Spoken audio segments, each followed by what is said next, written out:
The last thing recorded in Blackwood Vale wasn't a scream. It was a sketch on the back of a pub receipt, smudged with coal dust, dated October 28th, 1953, 3 days before the silence fell. The drawing was crude but unmistakable. The valley, the cluster of stone cottages, and from the high northern pass, concentric ripples emanating down the slope like a stone dropped in still water. At the centre of those ripples, a simple, heavy rectangle, the door. Beneath it, 2 words scrawled in shaking, urgent ink. It's singing. When the mail lorry arrived on the morning of October 31st, the driver didn't find a village. He found a wall of bramble and young birch where the road should have been. No smoke from chimneys, no sound of voices, just a silence so complete it felt like a presence. All 147 souls were gone. No farewells, no packed trunks left at the station. They left kettles on stoves and books open on chairs. A child's toy, a wooden horse with 1 wheel missing, sat on a dusty windowsill. It was as if the entire village had simply paused mid-breath and stepped out of the frame. The official explanation was swift, clean, and utterly unsatisfying. Mass hysteria.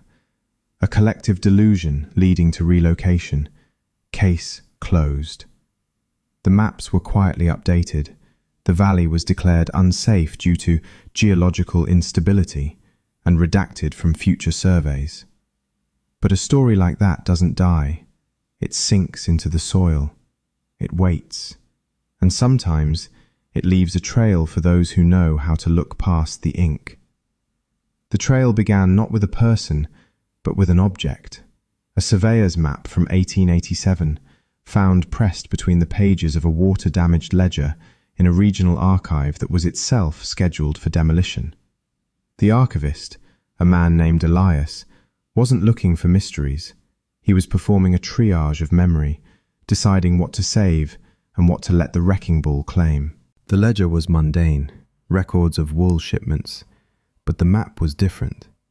It was hand-drawn on thick, yellowing parchment, the lines precise and confident. It depicted the Blackwood region in startling topographic detail, and there, in the steepest part of the northern pass, was a symbol that didn't belong. Not a mine shaft, not a trail marker. A small, perfectly drawn circle bisected by a single vertical line. The cartographer had labelled it in a cramped, careful script. Porta Draconis, the dragon's door. Elias felt the weight of it immediately. It was a detail that held a silence. He cross-referenced every official survey after 1887. The symbol never appeared again. It was as if the knowledge of that place had been surgically removed from the record. His curiosity became a quiet obsession. He began to look for the door, not on maps, but in the margins of history. In the archived letters of a Victorian geologist who complained of disorienting magnetic anomalies in the Blackwood Pass. In the diary of a shepherd from 1901, who wrote of finding a flat wall of stone in the high cleft where no wall should be, smooth as glass and cold as a tombstone.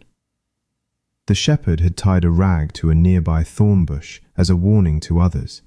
He called it the still door. The most compelling fragment, however, was an audio reel, a 1949 oral history project interviewing elderly residents of the valley.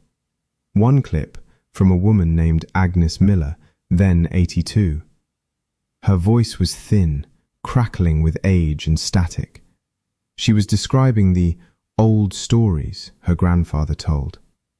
He said the mountains weren't always quiet, she whispered. Said there was a door in the rock up in the high pass, not a door for men, a door for the world. He said it was a place where the rock forgot to be stone. The interviewer asked what that meant.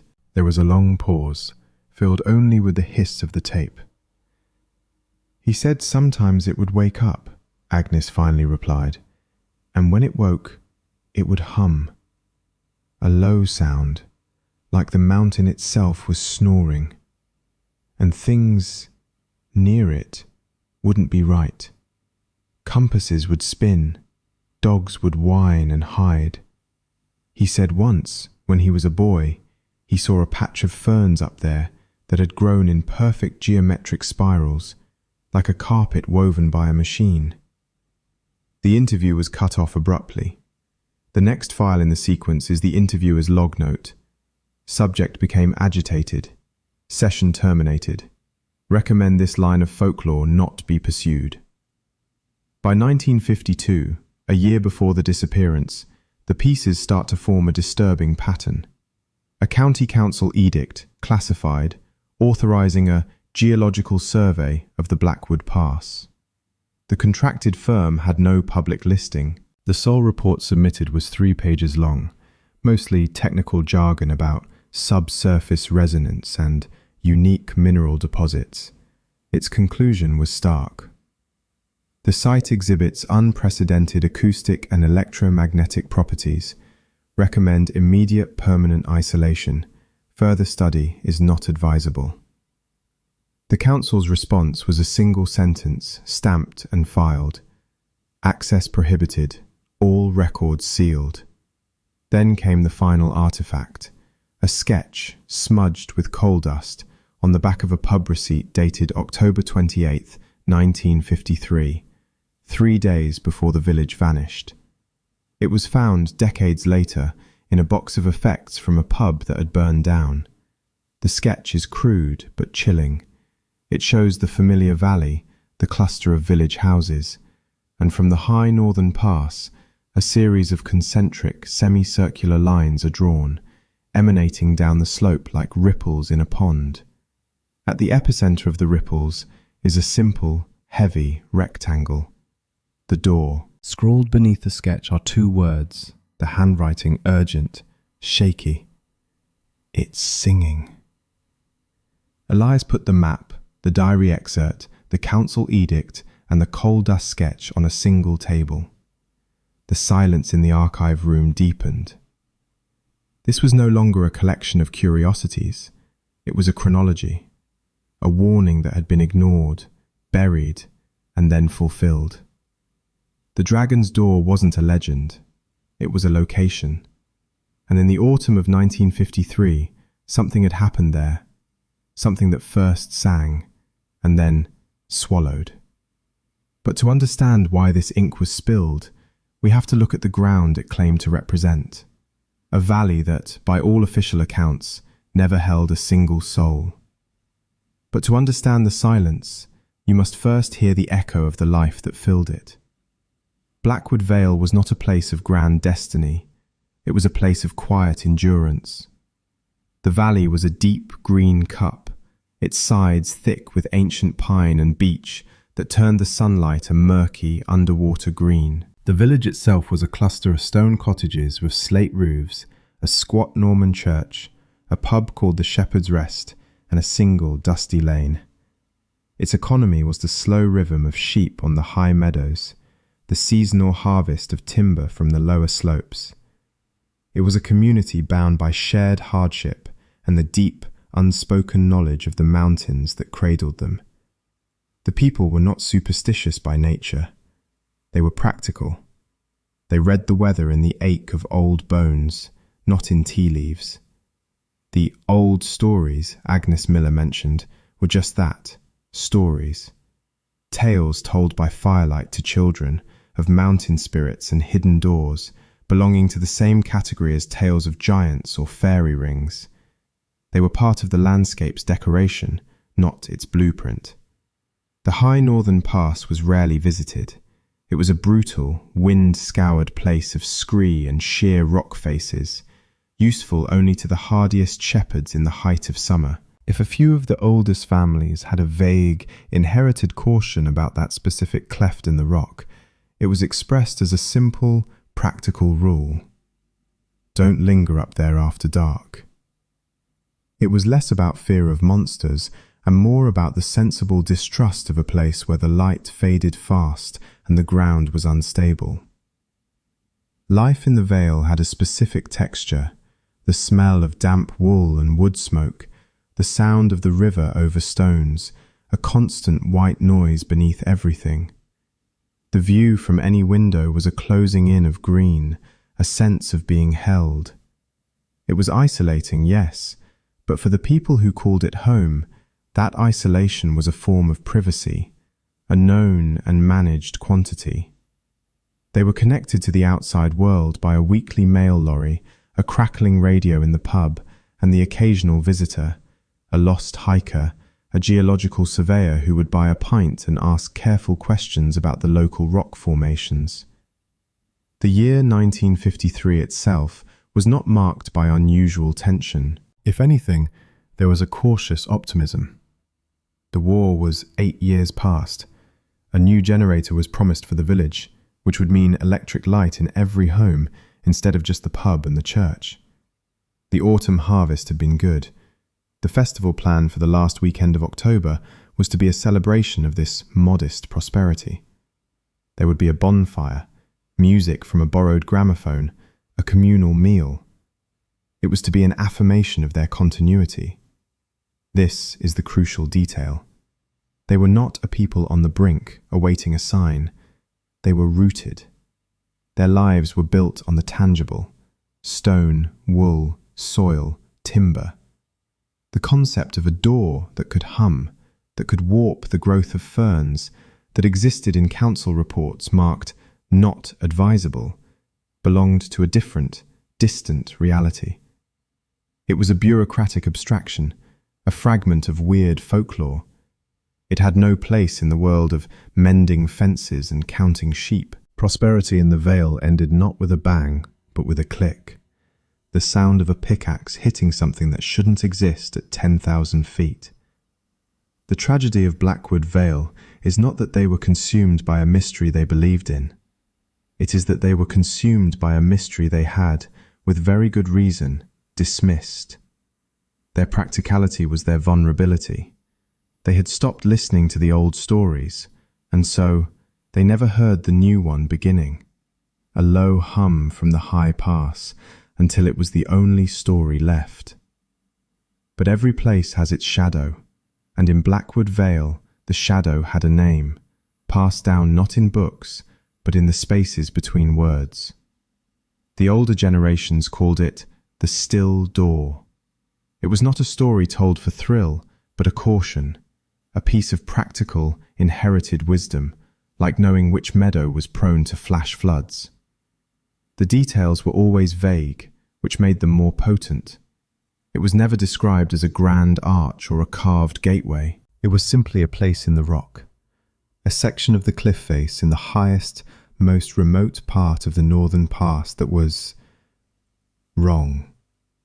Smoother than the weather could account for, cooler to the touch, even in direct summer sun. Some said it was shaped like a tall, narrow rectangle, a natural formation that looked unnaturally deliberate. Others insisted it was just a feeling, a patch of stone you'd walk past and your skin would prickle, a silence that felt heavier than the surrounding mountain quiet. The folklore said it was a door, but not one meant to be opened. It was a seal, a boundary stone between what was here and what was there. The old tales suggested the mountains weren't always inert, that they had a slow, geological consciousness, a dreaming. The still door was a place where that dreaming leaked through. When it was awake, the rules softened. The shepherd's account of the geometrically perfect ferns was one version. Another spoke of stones found levitating a hand's breadth above the ground, not falling, just resting in the air, as if on an invisible shelf. A third, more unsettling rumour told of sounds, a deep, sub-auditory hum that made your teeth ache, or on rare, still nights, something like distant, discordant music etched into the wind. The common thread in every account was the effect on living things. Animals refused to go near it. Birds would not fly over that section of the pass. Dogs, as Agnes Miller's grandfather noted, would become frantic with a fear that had no visible source. It was said that if you camped too close, your dreams would become vivid, architectural things, visions of impossible landscapes and a crushing sense of being watched by something vast and mineral. For the people of the Vale, this was not a call to adventure. It was a laundry list of reasons to stay away. The legend functioned as a perfectly engineered deterrent. It didn't promise treasure or divine contact. It promised disorientation, a subtle unraveling of the natural order. It was the reason "don't linger up there after dark" held weight. The door wasn't actively malicious in the stories. It was indifferent. Its mere existence was a passive hazard, like a deep, cold lake in the woods. You didn't fear a monster in it. You feared the cold, the depth, the way it could swallow you without a ripple and hold you down in the silent dark. By the 20th century, these stories had faded into the background hum of local colour, told to wide-eyed children, dismissed with a laugh by adults who had radios and tractors. The legend became a quaint artifact, a fossil of an older, more superstitious mindset. The door, if it existed at all, was just a curious rock formation. The strange occurrences were chalked up to weather, magnetism, or overactive imaginations. The powerful, practical people of 1953 had outgrown their fear of a silent stone in a high pass. They had modern problems, modern solutions. The old warning had been translated from a vital alert into a piece of folklore, stripped of its urgency. It was a story about the past. And so, when the new, official silence began, the sealed reports, the prohibited access orders, it didn't connect to the old, whispered one. It was just bureaucracy. The legend slept. And the door, as it turned out, was just beginning to wake. But Blackwood Vale was not unique. 500 years earlier and 6,000 miles away, in the Humara mountain range of Peru, a high priest named Aramu Muru fled the Spanish conquest with a sacred golden disc. According to the legend, he reached a T-shaped doorway carved into solid red sandstone, a place the locals called the Gate of the Gods. With soldiers closing in, he placed the disc into a circular depression in the rock.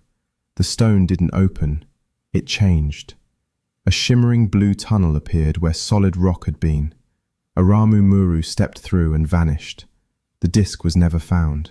When modern investigators examined the site in the 1990s, they found the same smooth, polished stone, the same perfect circular depression, the same reports of a low humming noise and strange magnetic anomalies. It was the same door, or the same kind of door, a threshold that didn't lead somewhere else, but somewhere other. The residents of Blackwood Vale had dismissed their folklore as superstition. They didn't know that halfway across the world, geology and myth had already converged to prove them wrong. There were no eyewitnesses from Blackwood Vale. The silence was total, absolute. But the valley was not a sealed bottle. Its edges touched the outside world. And on the periphery, a handful of people saw, heard, and felt things that day. Their accounts are the final flickers of light before the void swallowed the source. The first was Thomas Bowen, the mail lorry driver. His route took him along the high ridge road that looked down into the Vale every Tuesday and Friday. October 31st, 1953 was a Friday. He made the run as usual. As he approached the viewpoint overlooking the village, he noted the weather. It was a perfectly clear, crisp autumn morning, but the valley below was filled with a thick, unmoving fog. Not a wispy, drifting mist. This was a solid, woolly bank of white, dense as curdled milk, filling the basin from rim to rim. It was so localized, so geometrically perfect, it looked painted onto the landscape. Bowen thought it was odd, but fog in the hollows was not unheard of. He blew his horn twice, his customary greeting to the valley, and drove on. He later told investigators the fog had no top. It just stopped in a razor-straight line, as if it were contained under a giant invisible bowl. The second account came from Ilara Finch, a botanist conducting a field study on the eastern ridge opposite the northern pass. She was there all day. In her field journal, her morning notes are meticulous, detailing lichen samples. Her entry from just after 2 p.m. reads differently. A profound stillness has fallen. Not an absence of sound, but a presence of silence. It has weight. The birds have stopped, even the insects. The air feels thick. At approximately 2:17 p.m., she recorded a sensation, not a sound, but a vibration through the soles of her boots, a deep, subsonic pulse that lasted for nearly a minute. It made her nauseous.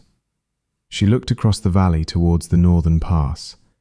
The air above it shimmered, like heat haze off a road, but the day was cold. Then, she writes, "The fog in the valley below, it is moving, not drifting. It is contracting, pulling inwards towards the north end, as if being sucked down a drain." Within 10 minutes, the entire valley was clear, visible in the sharp afternoon sun. The village was silent. No movement, no chimney smoke. The silence, she noted, was now louder than the vibration had been. The final and most chilling account comes from a source that cannot speak, a roll of film.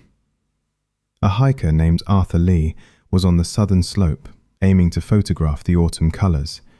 He was an amateur, fussing with his camera's settings. At 2:20 p.m., frustrated with the light, he decided to take a panoramic series of the whole valley, turning slowly on his tripod. The developed film shows the sequence. The first frames, the village, quiet but normal. The middle frames, the strange, shimmering air distortion over the northern pass, a vertical warp in the image. The final frames, the valley, clear of fog. And in these last shots, when enlarged by later analysis, a detail emerges. From the door of the Shepherd's Rest pub, a figure is visible. A man, standing perfectly still, facing up the valley towards the pass. He is not running, not waving. He is simply standing, a dark silhouette against the whitewashed stone. His posture, according to the analysts who saw it, was not one of panic, but of observation, as if he were watching the fog retreat, waiting. The archivist Elias would later find the connection, buried in the box of effects from the Burnsdown pub. The man was Thomas Vane, the landlord. The receipt with the coal dust sketch, the one with the words, "It's singing," was in his handwriting. He had gone up to the pass 3 days earlier. He had heard the door wake up. And on the final afternoon of Blackwood Vale, while his neighbours vanished into the silence, Thomas Vane stood in his doorway, watching the valley empty itself into the northern pass, perhaps waiting for the song to return, or waiting to see who would be left to hear it. He is the last recorded soul in Blackwood Vale. What he was waiting for, the photograph does not say, only that he was there, and then he was part of the silence.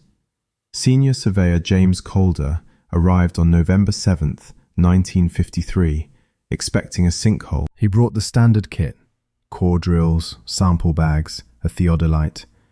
The official story required physical evidence, a cavity in the earth, broken rock, debris. What he found instead made him drop his equipment case on the valley floor, the metal clanging in a silence that swallowed the sound immediately. The cottages still stood. No roofs had caved, no roads had split. But the stone was wrong. Calder pressed his palm against the wall of the first cottage he reached, and his hand went through it. Not dramatically, no crash, no collapse, just a slow, granular surrender. The stone crumbled like stale bread, leaving a hand-shaped depression in the wall that poured fine grey dust between his fingers. He stumbled back, wiping his hands on his coat, leaving streaks of powder that looked like ash, but felt like nothing at all. Inside, the wooden beams weren't rotted, They had become honeycomb, light, porous, collapsing into odorless dust at the brush of his shoulder. A table stood in the center of the room, set with dishes. When Calder touched the edge, it dissolved, just fell apart into that same grey particulate, as if the wood had forgotten its own density. Outside, the trees stood bare in a perfect ring, not burned, not blighted, just dead, grey and heavy. When Calder knocked on a trunk with his knuckles, it chimed like a bell. The wood had transmuted into something between stone and chalk, biologically inert, the cellular structure erased. He set up the drill rig near the church, aiming for a soil sample. The bit went down easily through the topsoil, then met resistance. Not rock, but viscosity, like drilling through cold treacle. When he withdrew the core, it wasn't layered earth. It was a uniform grey slurry, sterile, devoid of stones or roots or the stratified history of the ground. Just paste. His instruments screamed. The magnetometer needle spun in lazy, drunken circles, never settling north. The Geiger counter clicked erratically, and beneath it all, through the soles of his boots, he felt it. A 17 hertz pulse, a subsonic hum that made his teeth ache and his vision blur at the edges. It waxed and waned, a heartbeat with no body, emanating from the northern pass. Calder collected air samples from inside the cottages. Back in the lab, they found the nitrogen depleted, replaced by trace inert gases that had no business being there. His final report, stamped confidential, didn't mention sinkholes. It described systemic material fatigue, accelerated entropy, a field that had unmade the village from the inside out, teaching solid matter to forget it was solid. The ground hadn't opened up. The reality holding it together had simply thinned. And Calder, standing in the dust of the village square, understood that he wasn't documenting a geological event. He was cataloguing the residue of something that had translated an entire village from one state of being to another, leaving only this grey ghost behind. The government response was not a cover-up in the traditional sense. It was a containment protocol. They did not arrive to solve a mystery, but to manage a hazard. The first official team, a mixed unit of military engineers and scientists from a little-known department called the Geophysics Research Directorate, arrived within 72 hours. Their initial reports, now declassified but heavily redacted, reveal a priority of action, not understanding.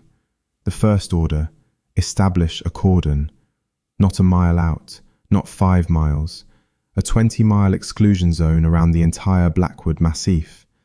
The public reason was unstable geology and risk of airborne particulate.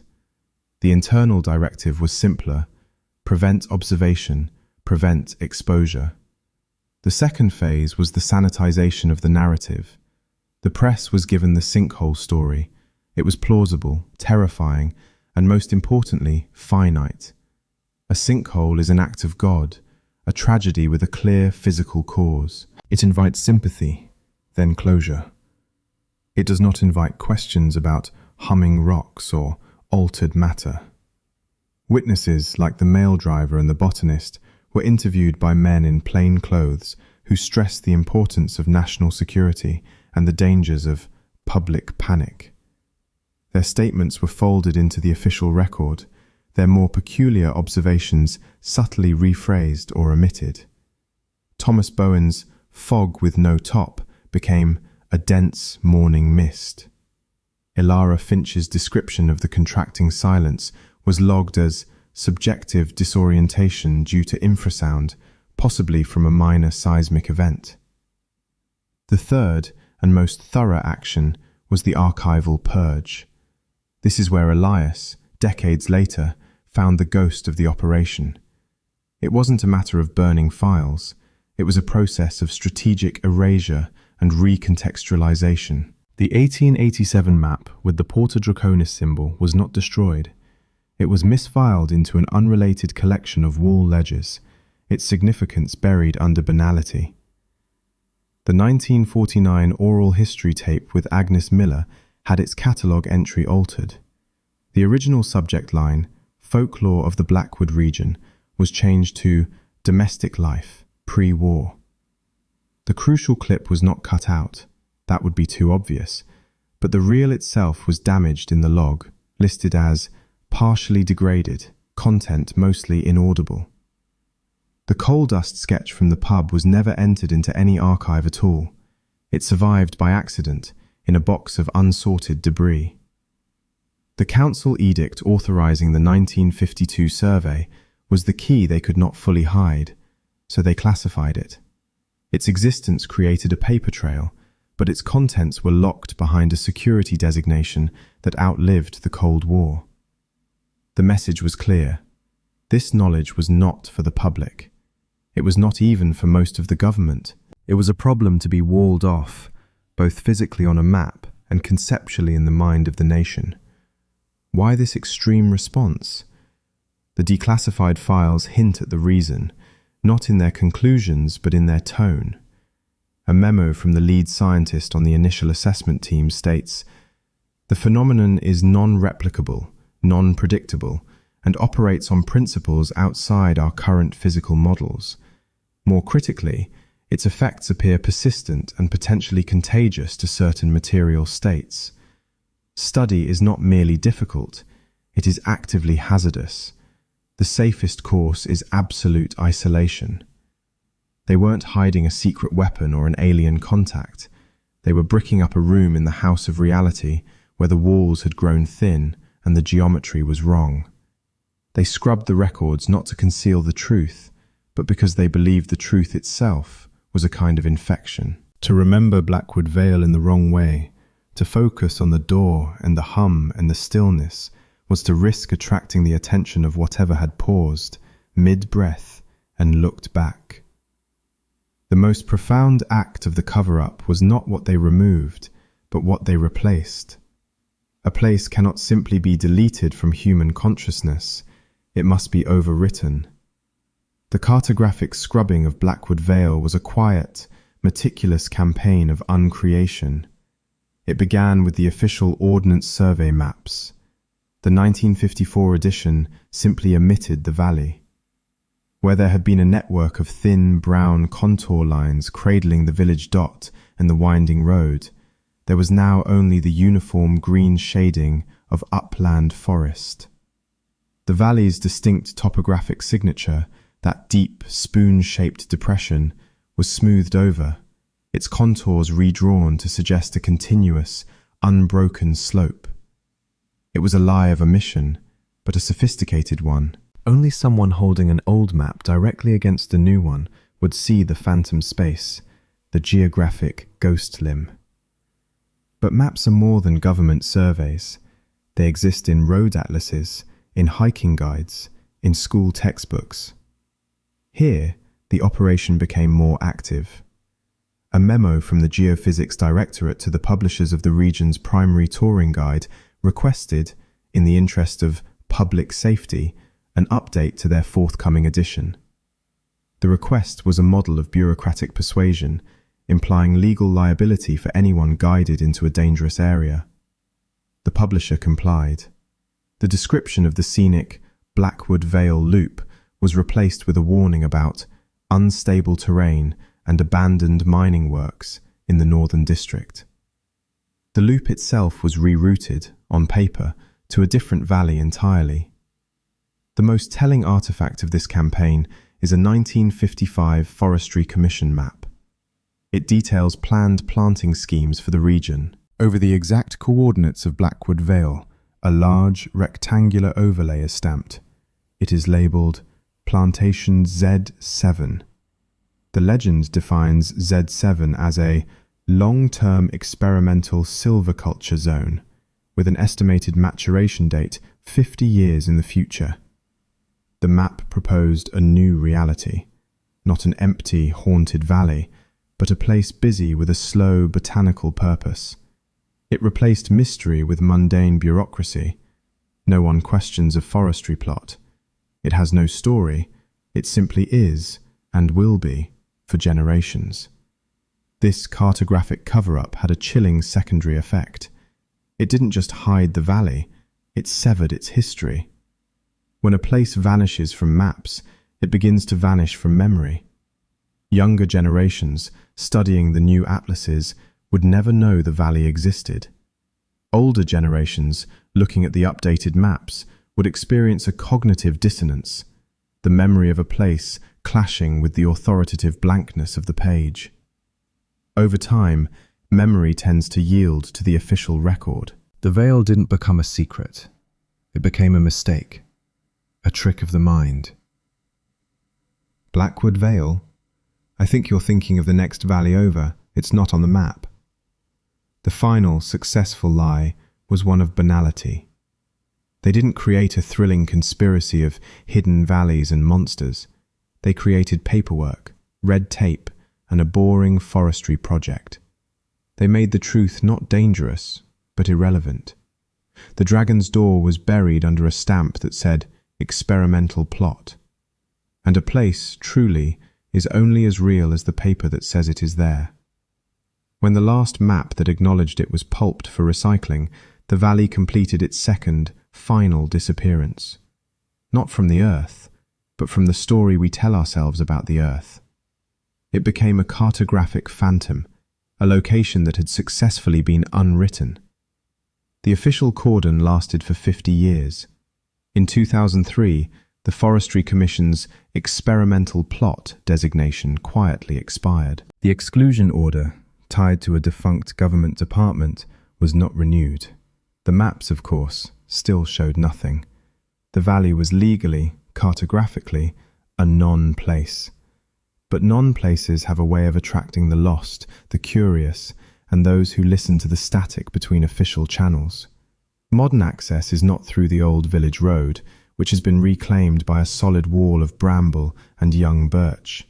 The path now is a steep, treacherous game trail along the eastern ridge, the one Elara Finch stood on. Those who make the climb find not a horror, but a profound and unsettling emptiness. The valley floor is a sea of grey, not ash, but the fine, granular dust of the decomposed village, settled into low, soft dunes. The stone foundations of the cottages are mere outlines, like chalk sketches on the forest floor, their edges blurring with each season's rain. The forest that was fossilized is gone. The dead, chalky trees collapsed decades ago, leaving a broad, open scar of that same grey dust, ringed by a thicket of healthy, normal pine. The line between the affected zone and the living world is shockingly abrupt. You can stand with one foot in vibrant moss, the other on sterile powder. It is a borderland in the most literal sense. The most persistent modern explorers are not treasure hunters, but a peculiar blend of geologists and acoustic ecologists. They come with instruments, not shovels. Their findings are published in obscure journals, couched in dense technical language, but the conclusions whisper of the anomalous. The persistent low-frequency hum is still detectable, a 17 Hz pulse that waxes and wanes on a cycle modern science cannot correlate with seismic or atmospheric activity. It is a heartbeat with no body. Magnetic compasses remain useless within the valley basin, their needles drifting in lazy, unpredictable circles. More sensitive magnetometers record brief, intense flares of localized magnetic energy that move, ghost-like, through the dust dunes. They have been nicknamed stone ghosts by the researchers, invisible disturbances with the footprint and wandering pace of a human being. No one has attempted to rebuild. No one camps. The feeling is not one of active menace, but of profound uninvitation. The air is still too quiet. Birds still skirt the basin. The dust does not support life. Not a single weed has taken root in the grey powder of the village square. It is a wound that refuses to scar over, a pocket of the world that has been set aside and is slowly, patiently, forgetting the rules of being a place. The modern expeditions do not seek to solve the mystery, they merely document the symptoms of a silence that has become a permanent resident. They measure the echo, long after the sound has faded. So what happened? The evidence is a collection of fragments that refuse to form a single, coherent picture. Instead, they offer two competing narratives, one rooted in the known world, however stretched, and one that steps outside it entirely. The scientific narrative focuses on the geological anomaly. It posits that beneath the Blackwood Pass lies a unique and catastrophically unstable mineral deposit.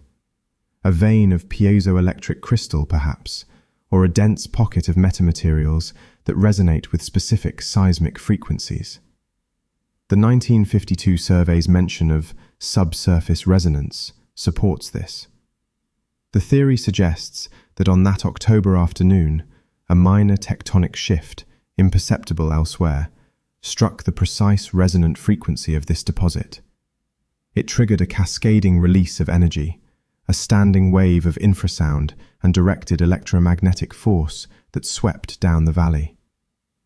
This wave, the theory goes, didn't crush matter, it disaggregated it. It shook the molecular bonds in stone, wood and flesh at their fundamental frequency, causing a rapid, localized acceleration of entropy. The hum was the sound of this resonance. The fog was water vapor, agitated and contained by the energy field. The people and animals didn't vanish. They were reduced to their base components, a fine particulate mist that settled with the dust.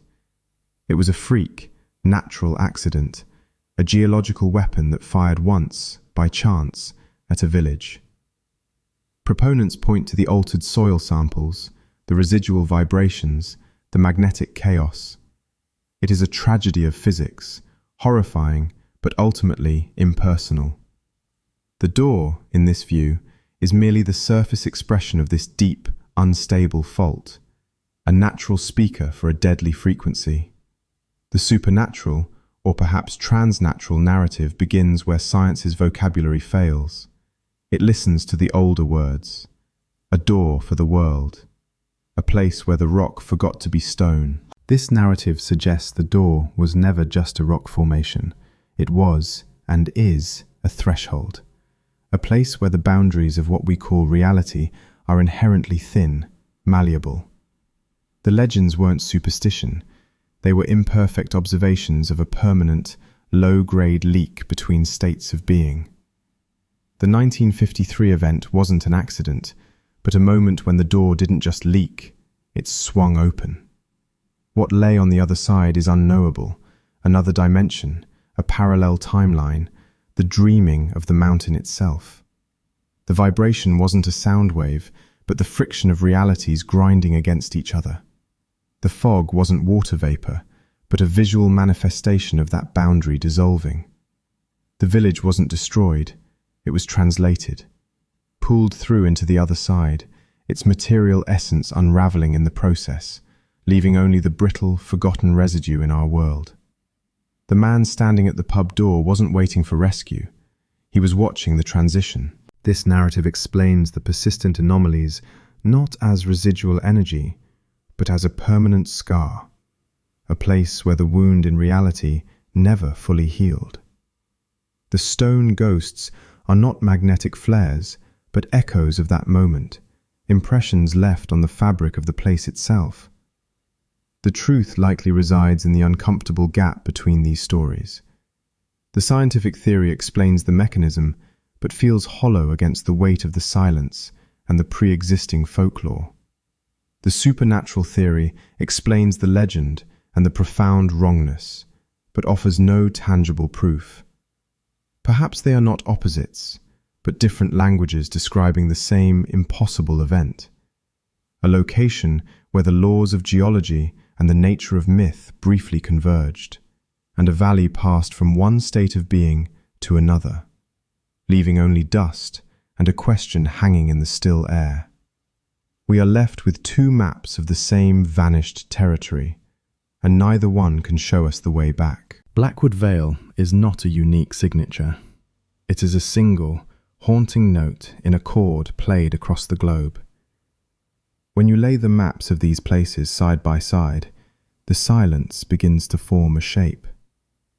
Lake Svetloya, Russia, the village of Kitezh, vanished beneath the waters to escape Mongol hordes, or so the legend says. Soviet divers in the 1960s found geometric structures on the lake bed. They reported a disorienting hum. The report was classified. The lake is now a protected religious site. Roanoke, 1587. 117 colonists gone. Only the word Croatoan carved into a post, but a surveyor's private journal tells of an uncanny stillness in the woods. A single standing stone found in a creek bed, warm to the touch on a frosty morning, covered in spiraling grooves. The stone was removed. Its location is not recorded. The Flannan Isles, 1900. 3 lighthouse keepers vanished from a rock in the North Atlantic. The official inquiry cited a wave, but the logbook noted a peculiar stillness and seabirds abandoning the rock entirely. The lighthouse glass was found clouded over, as if from great heat, though the lamps were cold. The Pamir Mountains, 1972. A Soviet geological team found a vertical slit in a cliff face. They threw rocks in. No sound of impact. A low harmonic tone emanated from the stone. Compasses spun. Time dilated. The team leader ordered an immediate retreat. The site was marked hazard zone and never revisited. The pattern is not proof, but it is consistent. The stillness arrives first, the animals flee, the instruments fail, and always the hum, a frequency felt in the bones, a sound that precedes the silence. These are not acts of God or simple tragedies. They are interactions, the places where the map of the known world wears thin and something else shows through. Blackwood Vale was not an endpoint, it was a data point. A single entry in a ledger of locations where the environment ceased to be a passive backdrop and became, however briefly, an active participant. The door was not a one-time anomaly. It is a category of place, a weak spot, and the history of our world suggests these weak spots have always been here, documented in myth and legend long before they were ever recorded in a geologist's log. We called them fairy rings, spirit doors, gates to the underworld. We told stories about them to keep our children away. Then we grew up, stopped believing the stories, and sent in survey teams with instruments. The instruments measured the hum. The legends had already named it. The village didn't just stop existing, it was unwritten. Every birth certificate, every land deed, every memory, scrubbed until only this scrap of paper remained. So what do we learn from a valley of dust and a silent door? The lesson is not about monsters or magic, it is about attention, about the stories we choose to dismiss as noise, and the truths that hum just beneath the surface of our reality. Blackwood Vale teaches us that the most dangerous thing is not the unknown, but the decision to stop listening for it. The villagers were not killed by their superstition. They were made vulnerable by their practicality. They had filed the old warnings away as folklore, as charming irrelevance.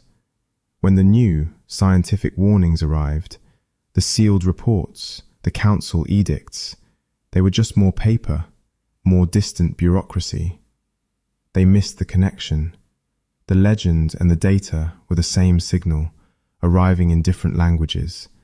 They stopped hearing the story, and so they were utterly unprepared when the story became the world.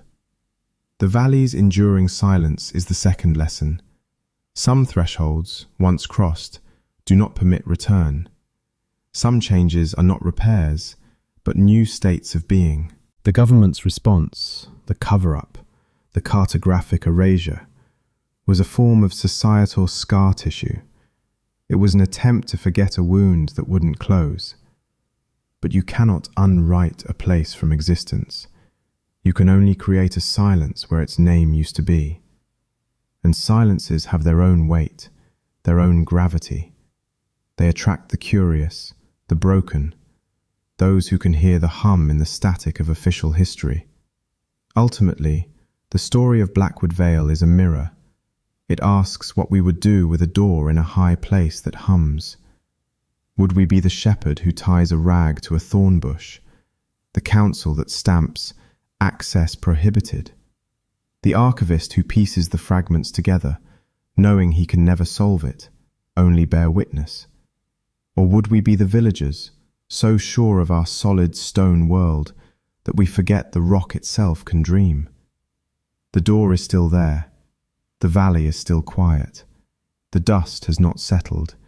It has simply become the ground.